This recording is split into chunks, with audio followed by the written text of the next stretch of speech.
अस्सलाम वालेकुम दोस्तों, आज हम CSS स्टार्ट करेंगे। CSS क्या है? CSS एक फॉर्मेट है जिससे हम वेबसाइट को खूबसूरत बना सकते हैं। स्टार्ट करते हैं।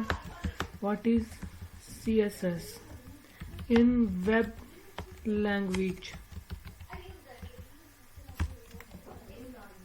CSS इज अ फॉर्मेटिंग, एक फॉर्मेट है जिससे वेबसाइट को खूबसूरत बना सकते हैं। ये खुद लैंग्वेज नहीं है, ये सिर्फ वेबसाइट को खूबसूरत करने के लिए इसे इस्तेमाल करते हैं।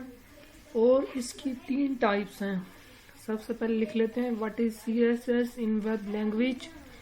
CSS is a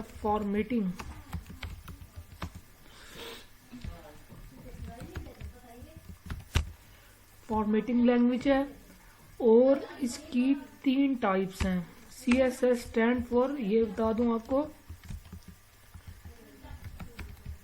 CSS stand for cascading style sheet.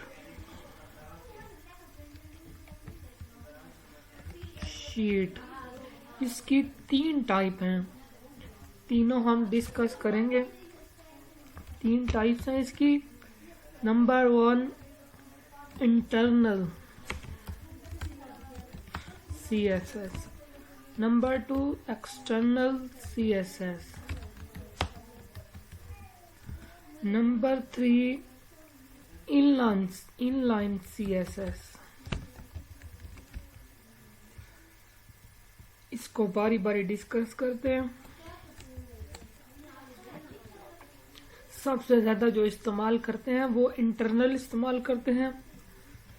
ये वेबसाइट के अंदर ही इस्तेमाल होती है, कोडिंग के अंदर ही। और ये इनलाइन CSS, ये लाइन के अंदर ही। और ये एक्सटर्नल, ये बाहर से इसको कंट्रोल करते हैं। सबसे पहले डिस्कस करते हैं जी इंटरनल CSS। स्टार्ट करते हैं अपना एमपीटी नोटपैड से। नोटपैड ओपन कर लें, न्यू,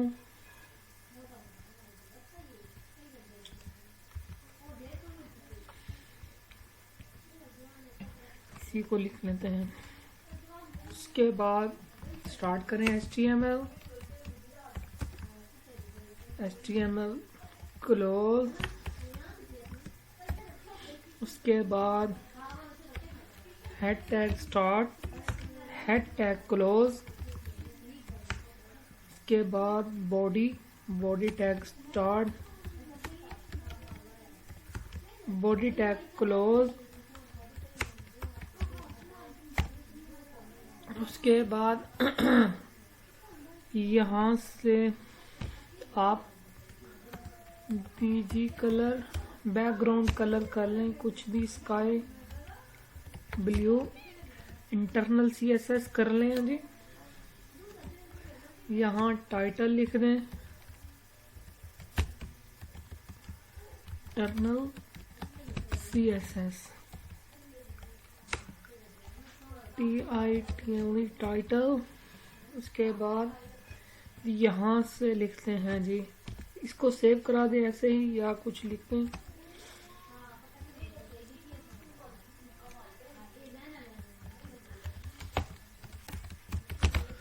भी लिख लें। उसके बाद सेव करा दें इसे जी, Ctrl+S। इसको करा लें जी आप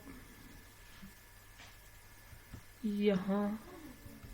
उसके बाद इसको सेव कराना है जी आपने, कुछ भी इंटरनल लिख लेते हैं, .html, कुछ भी नाम देके .html लाजमी लिखना है इसमें भी, CSS में भी। और इसे सेव कर दें। अब सब CSS को .html के साथ ही सेव करना है। उसके बाद चलते हैं F फाइल में, जहाँ सेव कराइए। उसके बाद ओपन करते हैं जी इसको। ये देखें जी, ये आपको स्काई ब्लू नजर आ रहा है कलर। अब CSS का कहाँ इस्तेमाल होगा? वो होगा हेड के अंदर। यहाँ लिखेंगे स्टाइल, क्योंकि इसको स्टाइल देते हैं वेबसाइट से। उसके बाद यहाँ लिखेंगे बॉडी, बॉडी के अंदर जाएं, यहाँ कर्ली ब्रैकेट स्टार्ट करें और यहाँ लिखें जी बैकग्राउंड कलर, सेमीकोलन, उसके बाद कोलन लगा दें, उसके बाद कलर लिख दें। यहाँ नीचे बॉडी में दिया हुआ है स्काई ब्लू और अब यहाँ दे रहे हैं CSS में ग्रीन दे दें। उसके बाद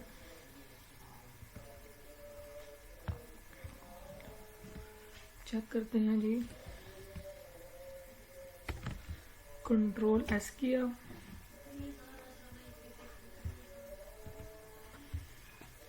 ये देखें जी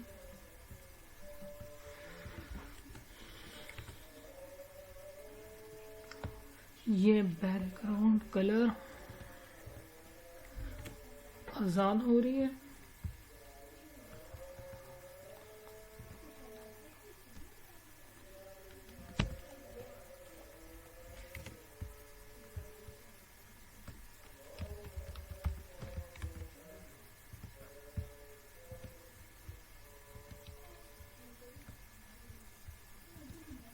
इसके बाद जी पिंक, ये देखें जी ये CSS की बात मान रहा है, क्योंकि ये लेटेस्ट लैंग्वेज है। HTML थोड़ी पुरानी है, ये लेटेस्ट लैंग्वेज है। और ये ऐसे समझ लें ये बड़ा बॉस है, ये छोटा बॉस है, तो वो ऑर्डर बड़े बॉस का मानेगा, CSS की बात मानेगा। क्योंकि ये स्काई ब्लू यहाँ से भी दिया हुआ है HTML में और CSS में यहाँ से ग्रीन दिया है, तो इसने बड़े बॉस की मानी है। तो ज़ाहिर बात है जो छोटा बॉस कहेगा वो बड़ा बॉस कहेगा, तो वो बड़े बॉस की मानेगा। तो ये वैसे ही है, ये HTML से थोड़ी हाई लेवल है, तो इसी की बात मानेगा। ये हो गई जी अपनी इंटरनल CSS। उसके बाद चलते हैं जी अब इनलाइन CSS करके दिखाता हूँ आपको। ये देखें, इसके कुछ और भी कर लेते हैं, पिंग करते हैं, तो ये इसी की बात मानेगा, HTML की बात नहीं मानेगा। ये देखें जी पिंग कर दिया उसने, स्काई ब्लू नहीं किया। उसके बाद इनलाइन CSS में आ जाएं, वो बॉडी के अंदर किसी भी टैग में या किसी भी एट्रीब्यूट में लगा सकते हैं। तो स्टार्ट करते हैं अपना इनलाइन CSS। यहाँ लिख दें जी स्टाइल इक्वल टू, यहाँ लिख दें जी डबल स्लैश, इसी के अंदर लिख लें, यही पूरी चीज लिख लें। ये बैकग्राउंड कलर यहाँ लिख दें जी येलो, यहाँ कंट्रोल S करें। अब देखें जी ये एक्सटर्नल की बात मानता है, इनलाइन की बात मानता है या HTML की बात मानता है। कंट्रोल S करते हैं जी, इसने इनलाइन CSS की बात मानी। ये इनलाइन CSS, आपको इनके दरम्यान अब डिफरेंस पता चल गया होगा। ये अगर इंटरनल और इनलाइन के दरमियान अगर कोडिंग आ जाए तो ये इनलाइन CSS की बात मानेगा। अगर HTML और इंटरनल की बात आ जाए तो ये इंटरनल की बात मानेगा। इन दोनों के दरमियान डिफरेंस पता चल गया आपको। उसके बाद अब करते हैं जी एक्सटर्नल CSS। वो क्या है जी एक्सटर्नल CSS? पहले मैं ये बता दूं, ये इसको बोलते क्या है, बॉडी, इसको सिलेक्टर बोलते हैं, इस चीज को सिलेक्टर। उसके बाद इसको बोलते हैं जी करली ब्रैकेट्स, इन दोनों को, और इसको बोलते हैं जो कॉलन से पहले जो चीज लिखते हैं इसको बोलते हैं प्रॉपर्टी। प्रॉपर्टीज, और जो इस कॉलन के बाद जो वैल्यू होती है ये वाली, इसको बोलते हैं वैल्यू। ठीक है जी। उसके बाद इस जो माइनस का निशान है इसको बोलते हैं कनकेटिनेशन। दो फिक्रों को आपस में मिलाने वाली चीज, जो चीज मिलाती है उसे कनकेटिनेशन कहते हैं। उसके बाद अब चलते हैं एक्सटर्नल सीएसएस। एक्सटर्नल सीएसएस, आप एक न्यू नोटपैड ओपन कर लें। इसको सेव करके इसको आप खोल दें जी। न्यू ओपन कर लें जी, नोटपैड ओपन कर लें।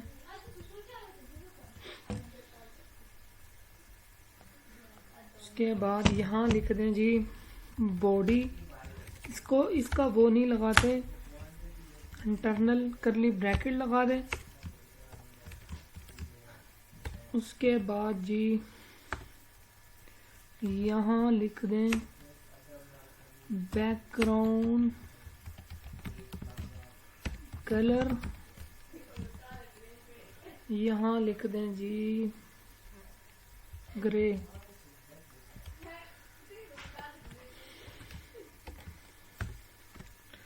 अब देखते हैं जी।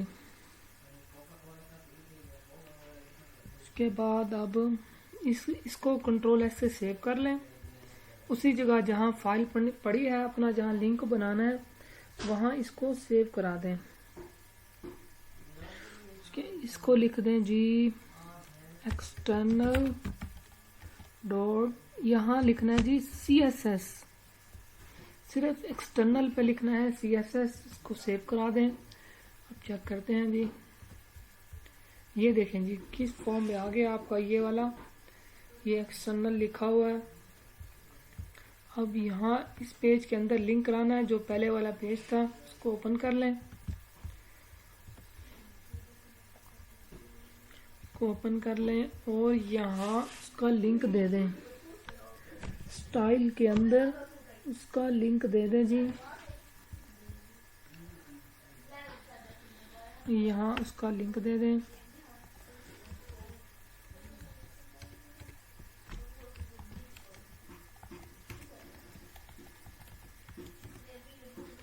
यहाँ लिंक, उसके बाद यहाँ लिख दें reference is equal to style sheet. ये हर किसी में लाजमी लिखना है लिंक लगाने के लिए उस पेज से। यहाँ लिखते हैं style is equal to background. उसके बाद यहाँ लिख दें जी, या यहाँ आना है टाइप इज इक्वल टू, ये लिखे या ना लिखे इसका कोई फर्क नहीं पड़ता, मैं वैसे लिख रहा हूँ ताकि आपको ये भी आनी चाहिए। ये लिंक लगाने के लिए ये लिखना पड़ता है जी, इज इक्वल टू एक्सटर्नल, जिस नाम से सेव की है ये वहाँ नेम। अब इसको क्लोज कर दें। अब देखें जी link, reference, style, sheet, types, text या CSS, hyper reference, external dot CSS।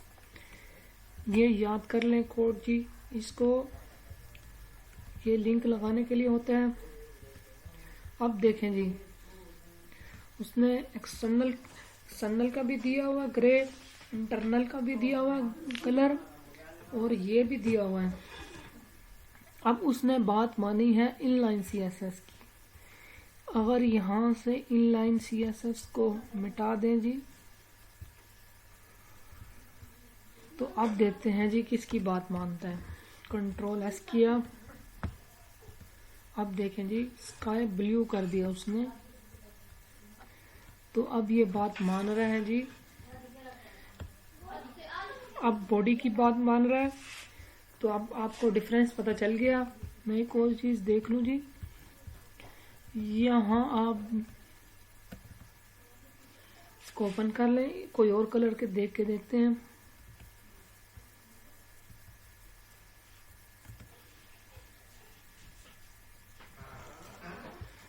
को ग्रे या इसको भी येलो कर दें। कंट्रोल एस किया, अब चेक करते हैं जी अब किसकी बात मान रहा है। अब मान रहा है वो बॉडी की बात।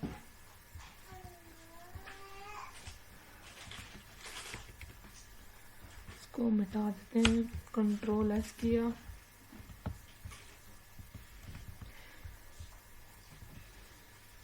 अब भी मान रहा है वो पिंक।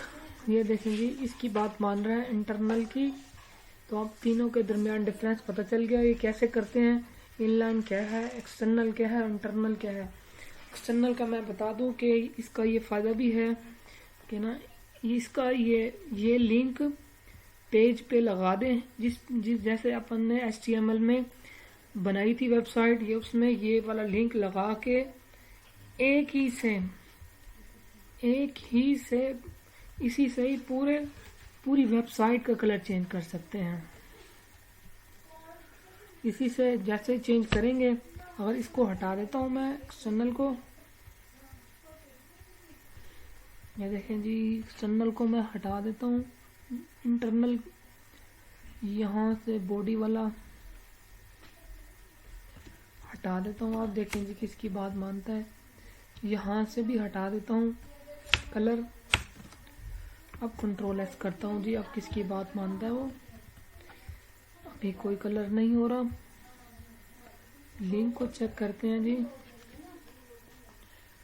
लिंक स्टाइल शीट, ये हेड के अंदर दिया हुआ है।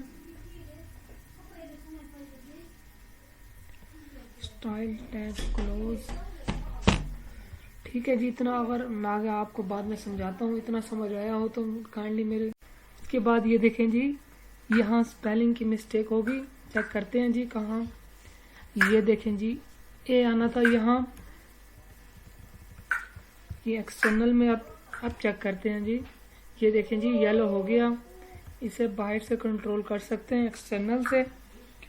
अब इसका एक और फायदा भी है कि मैंने जो पिछले लेक्चरों में वेबसाइट बनाना सिखाई थी आपको, अगर आप वो यहाँ पड़ी होगी, ये देखें जी ये पड़ी है। अगर आप एक ही फाइल बना के, ये वाला फाइल बना के इनके साथ लिंक करा दें, इन चारों पेजों के साथ, तो यहाँ से एक ही पेज से उनका कलर कंट्रोल कर सकते हैं। ये है एक्सटर्नल का।